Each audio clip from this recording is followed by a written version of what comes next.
ओम शांति। 23 फरवरी 2023 की साकार मुरली। आज की मुरली में मीठे मीठे बाबा ने कहा, मीठे बच्चे, तुम्हारा फ़र्ज़ है एक दो को बाप और वर्षे की याद दिलाकर सावधान करना। इसमें ही सबका कल्याण समाया हुआ है। आज बाबा ने प्रश्न में पूछा, तुम बच्चे किस एक गूढ़ राज को समझते हो जो कोई साइंसदान भी नहीं समझ सकते? उत्तर, तुम समझते हो कि आत्मा अति सूक्ष्म स्टार है, उसमें ही सब संस्कार भरे हुए हैं।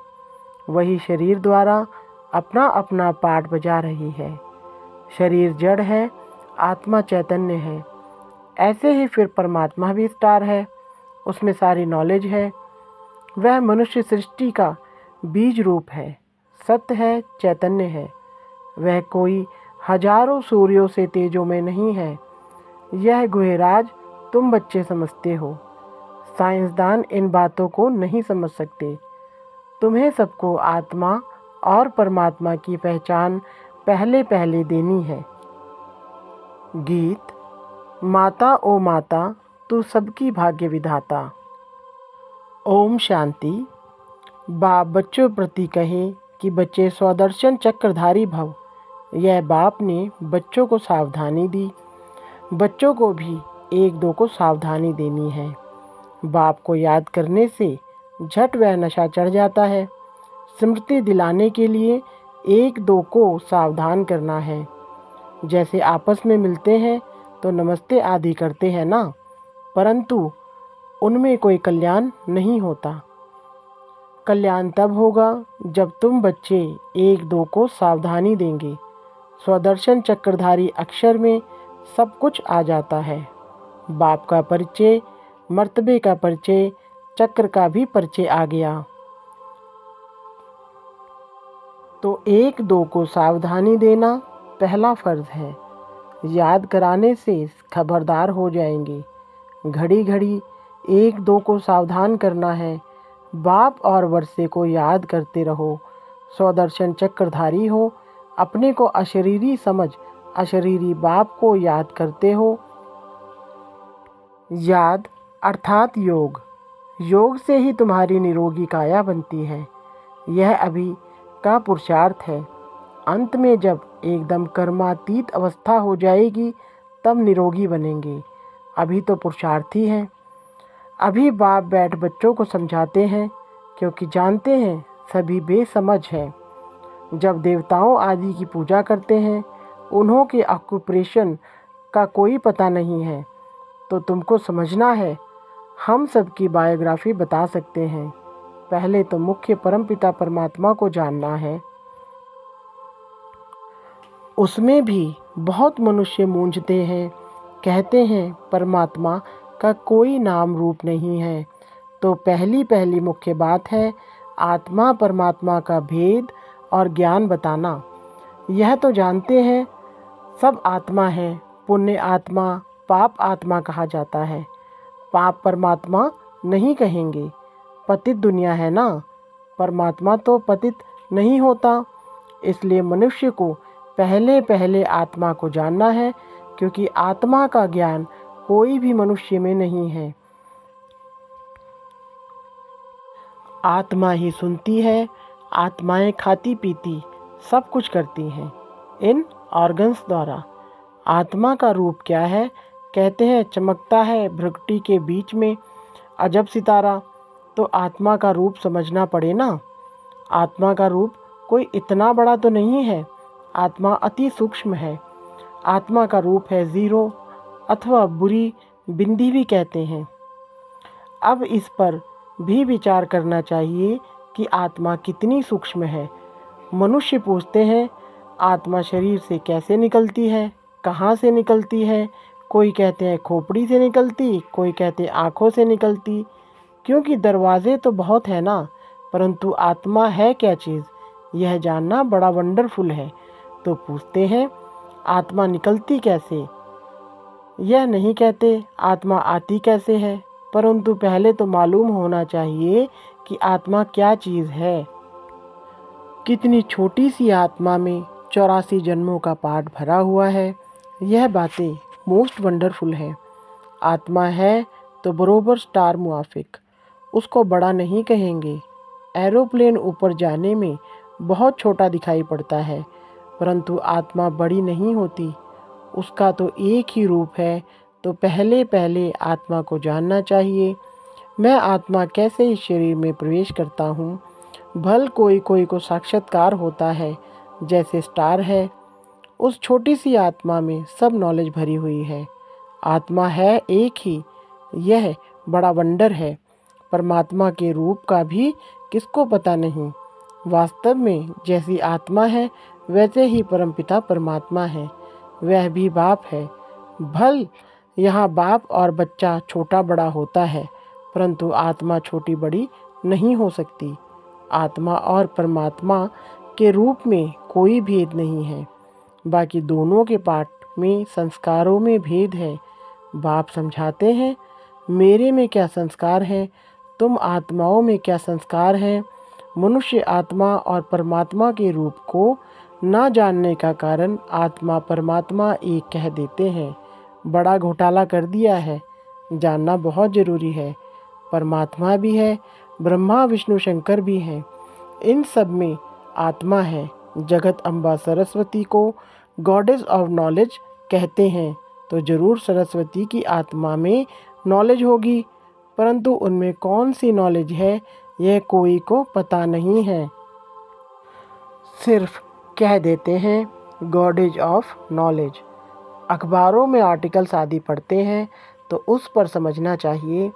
तुम कहते हो सरस्वती गॉडेज ऑफ नॉलेज, परंतु उसने कौन सी नॉलेज दी, कब दी, उसको ज़रूर गॉड से नॉलेज मिली होगी ना।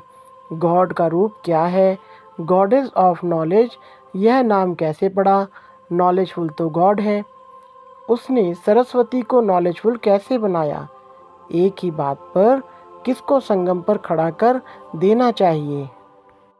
बाबा कहते हैं हम समझाते हैं, बाकी लिखने के लिए तो संजय जगदीश भाई निमित्त रहे हैं। यह है नंबर 1 मुख्य एक्टर। यह तो बाबा के साथ राइट हैंड होना चाहिए, परंतु ड्रामा की भावी ऐसी है जो इनको दिल्ली में भी रहना होता है। कल पहले वाला पार्ट है, अर्जुन का नाम मुख्य गाया हुआ है। अब तुम बच्चे हर बात का अर्थ समझते हो। पहले पहले तो आत्मा और परमात्मा को समझना है। बाप ने बच्चों को समझाया है, आत्मा स्टार है, उसमें सारी नॉलेज कैसे भरी हुई है यह कोई साइंसदान भी समझ नहीं सकेंगे। आत्मा में ही सब संस्कार रहते हैं। अब आत्मा तो स्टार है। अच्छा, परमात्मा का रूप क्या है? वह भी परमात्मा ही है, फर्क नहीं है। यह जो महिमा गाते हैं वह हजारों सूर्यों से तीखा है, ऐसा नहीं है। बाप कहते हैं सिर्फ तुम्हारी आत्मा में नॉलेज नहीं है, मैं परमात्मा नॉलेजफुल हूँ, बस यह फ़र्क है। माया ने तुम्हारी आत्मा को पतित बना दिया है, बाकी कोई दीवा नहीं है बुझा हुआ। सिर्फ आत्मा से नॉलेज निकल गई है, बाप और रचना की। सो अब तुमको नॉलेज मिल रही है। बाबा में नॉलेज है, वह भी आत्मा है, कोई बड़ी नहीं है। उनको भी नॉलेजफुल, सरस्वती को भी नॉलेजफुल कहा जाता है। अब उनको नॉलेज कब मिली, सरस्वती किसकी बच्ची है, यह कोई जानते नहीं है। तो दिल में आना चाहिए, उन्हों को कैसे समझाएं। बाप परमात्मा कौन है वह भी समझना है कि वह स्टार है, उसमें सारी नॉलेज है। गॉड फादर मनुष्य सृष्टि का बीज रूप है, सबका बेहद का बाप है। वह सत्य है, चैतन्य है, उनमें सच्ची नॉलेज है। उनको टूथ भी कहते हैं, और कोई में सच्ची नॉलेज है नहीं। रचयिता एक बाप है, तो सारी रचना की नॉलेज भी उनमें ही है। झाड़ का बीज रूप है ना। आत्मा तो चैतन्य है, शरीर तो जड़ है। जब आत्मा आती है तब चैतन्य होता है। तो बाप समझाते हैं मैं भी वही हूँ। आत्मा छोटी बड़ी हो नहीं सकती। जैसे तुम आत्मा हो वैसे परम आत्मा यानी परमात्मा है। फिर उनकी महिमा सबसे ऊंच है। मनुष्य सृष्टि का बीज रूप है, मनुष्य ही उनको याद करते हैं। यह तो जानते हैं बाप ऊपर में रहते हैं। आत्मा इन ऑर्गन्स द्वारा कहती है, हे परमपिता परमात्मा, मनुष्य यह नहीं जानते हैं क्योंकि देह अभिमानी है। तुम अब देही अभिमानी बने हो, अपने को आत्मा निश्चय करते हो। तुम जानते हो गॉड तो निराकार को ही कहा जाता है। हम उनकी संतान हैं। वह गॉड ही आकर नॉलेज देते हैं। उनको नॉलेजफुल, ब्लिसफुल कहा जाता है। रहम का सागर, सुख का सागर, शांति का सागर, यह महिमा दी गई है। तो ज़रूर बाप से बच्चों को वर्षा मिलना है। उन्होंने कोई समय आकर वर्षा दिया है, तब महिमा गाई जाती है। देवताओं की महिमा अलग है, बाप की महिमा अलग है। सब आत्माओं का वह बाप है। क्रिएटर होने के कारण उनको बीज रूप कहा जाता है। पहले पहले बाप का परिचय देना है। शास्त्रों में दिखाते हैं, अंगूठे मिसल है। हम कहते हैं वह ज्योतिर्बिंदु है। चित्र भी बनाया है, परंतु इतना बड़ा तो वह है नहीं, वह तो अति सूक्ष्म है। तो क्या समझाएंगे? तुमको कहेंगे चित्र में इतना बड़ा रूप क्यों दिखाया है? बोलो, नहीं तो क्या रखें, वह तो एक बिंदी है। फिर उनकी पूजा कैसे करेंगे? उन पर दूध कैसे चढ़ाएंगे? पूजा के लिए यह रूप बनाया हुआ है। बाकी यह समझते हैं कि वह है परमपिता, परम आत्मा, परम धाम में रहने वाले। वह परम धाम है हमारा स्वीट होम। निराकारी दुनिया, मूल वतन, सूक्ष्म वतन, फिर स्थूल वतन। बाप निराकारी दुनिया में रहते हैं। आत्मा कहती है हम निर्वाण धाम में जावें, जहाँ यह आर्गन्स ना हो। आत्मा ही आकर शरीर धारण करती है।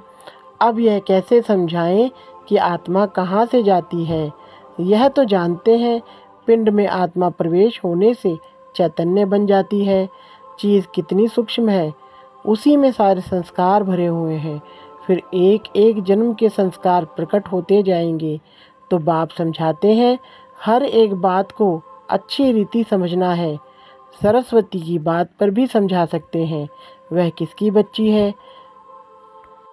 इस समय तुमको तो गॉडेज कह ना सके। सरस्वती है ब्रह्मा की बेटी, तो जरूर वह भी गॉड ऑफ नॉलेज ठहरा। ब्रह्मा के मुख कमल से दिखाते हैं ज्ञान दिया, तो ब्रह्मा का भी नाम है ना। इस समय तुम हो ब्राह्मण। भल आत्मा प्योर होती जाती है, परंतु शरीर तो प्योर हो नहीं सकता। यह तमो प्रधान शरीर है।